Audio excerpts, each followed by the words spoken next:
గొడవే. అదే దేవుడు పళ్ళల్లో మాంసం ఉండగానే ఒక్కొక్కటి లేపడేశాడట. దేవుడికి స్తోత్రం కలుగునుగా. మన దేవుడు ఎట్టాడు తెలుసా? వీళ్ళు విశ్రాంతిలో ఏదో హీరోలు ఒట్టేసుకున్నట్టే దేవుడు ఒట్టేసుకున్నట్ట. ఎక్స్ట్రా చేసేవాడు నా విశ్రాంతిలో ప్రవేశింపడన్నాడట. ఏంటి సార్ ఇంత దారుణము? నువ్వు వాగ్దానం బట్టే కదా, అబ్రహాంకు వాగ్దానం చేయబట్టే కదా 430 ఏళ్ల తర్వాత నువ్వు విడిపిస్తారన్న దాన్ని బట్టే కదా నువ్వు విడిపించావంటే, నేను ఇశ్రాయేలు వాళ్ళ గురించి విడిపించలా, నా మాటను బట్టి విడిపించాడు. దేవుడికి స్తోత్రం కలుగునుగాక. హల్లెలూయా. ఇశ్రాయేలు ప్రజల మూలుగులు ఆ రోజు నుంచి ఉన్నాయి. ఎప్పటి నుంచి? ఫరో దంచడం మొదలెట్టినప్పటి నుంచి నూనె వస్తూనే ఉంది బయటికి. అర్థమవుతుందా? ఫరో దంచడం మొదలెట్టినప్పటి నుంచి కూడా మూలుగులు వస్తూనే ఉన్నాయి.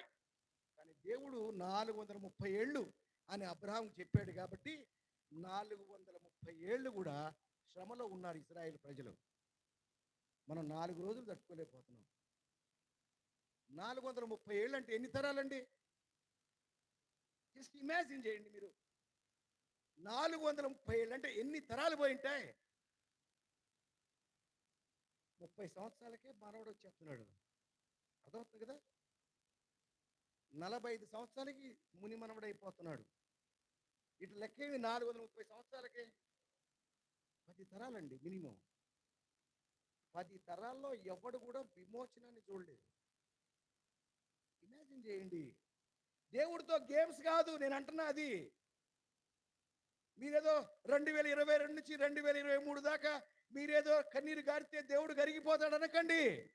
నువ్వు రక్షణ పొందు ఫస్ట్. దేవుడికి స్తోత్రం కలుగును గాక. నువ్వు ఏడ్చేసి దేవుడిని కరిగిద్దామనే.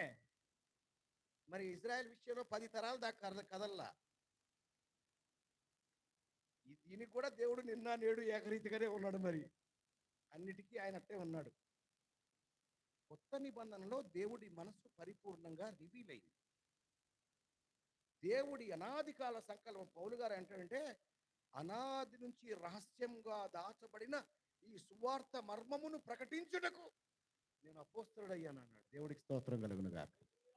ఇశ్రాయేల్ ప్రజలకు మంట. నువ్వు నిన్నగాక మొన్నొచ్చి మాకు పాఠం చెప్తావా అంటే, నాయన మీ ఎవరికి ఇవ్వలేదు ఆ మర్మం యొక్క అసలు సిసలైన అర్థాన్ని.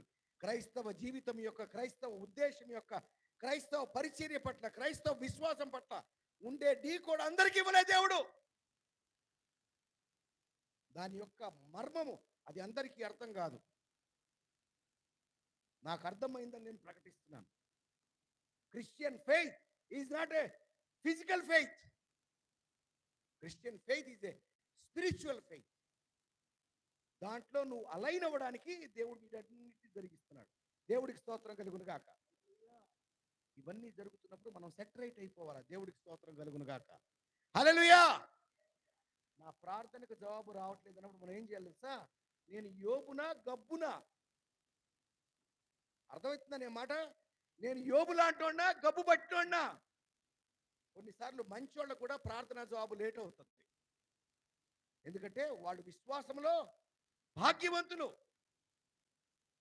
బైబిల్ ఏముందంటే, దేవుడు ఈ లోకములోని దరిద్రులను విశ్వాసమందు భాగ్యవంతులుగా ఉండడానికి ఏర్పరచుకోలేదా అని ప్రశ్నేశాడు. యాకోబు రాసిన పత్రిక. కొందరి జీవితంలో ఆ విశ్వాసం బయటికి రావడానికి పరీక్షల ద్వారా వెళ్తాడు. దేవుడే దూరమైపోయాడన్నంతగా దూరంగా ఉంటాడు. యోబు గారు అంటాడు, అసలు నా బాధ మీకు తెలుసా? సముద్రంలో ఇసుకంతా తక్కెళ్ళలో పక్కన పెడితే నా బాధతో పోల్చుకుంటే ఆ ఇసుకే ఎక్కువ, నా బాధే ఎక్కువ బరువు ఉంది అంటున్నాడు. అర్థమవుతుంది ఈ మాట? యోబు గారు 6వ అధ్యాయంలో ఈ మాట అంటున్నాడు. నా బాధనంతా తక్కెళ్ళలో పక్క పెట్టి ఈ సముద్రాల్లో ఉండే ఇసుకంతా మరొక పక్కన పెడితే నా బాధనే అంత ఎక్కువగా ఉందన్నాడు. అంత శ్రమపడి కూడా దేవుణ్ణి ఒక్క మాట కూడా అనలేదు. దేవుడికి స్తోత్రం కలుగును గాక. హల్లెలూయా. యోబు వంటి సహనం కావాలని బైబిల్ మనకు నేర్పిస్తుందండి. హల్లెలూయా. యోబు వంటి సహనం కావాలి. ఏలియా లాంటి విశ్వాసం మనకు కావాలి.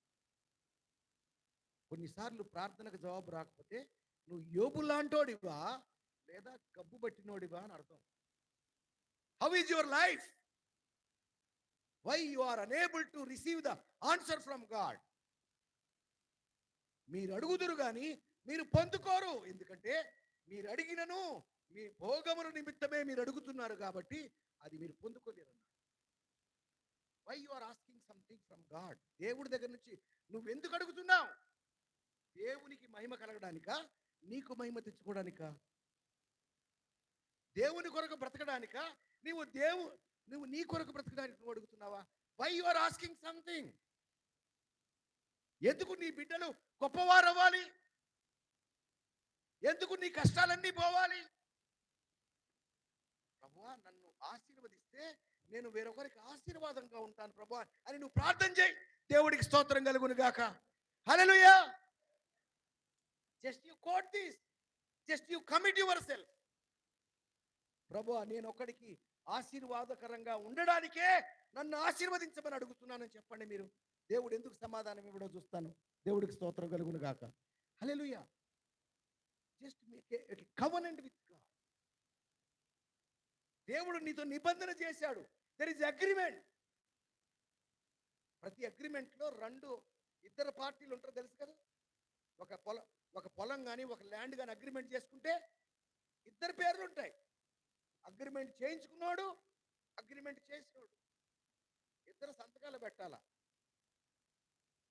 నువ్వు సంతకం పెట్టావా? దేవుడు నీతో నిబంధన చేశాడు సరేలే, నువ్వు సంతకం పెట్టావా? కోవరెంట్ క్రిస్టియన్ ఫెలోషిప్పే. మరి దేవునితో సంతకం పెట్టారా మీరు? దేవునితో అగ్రిమెంట్లో మీరు సంతకం పెట్టారా? బ్యాప్టిజంతో, రక్షణ కొనసాగించే విషయంలో భయంతో, వణకుతో, వేరొకరి ఆశీర్వాదం కొరకు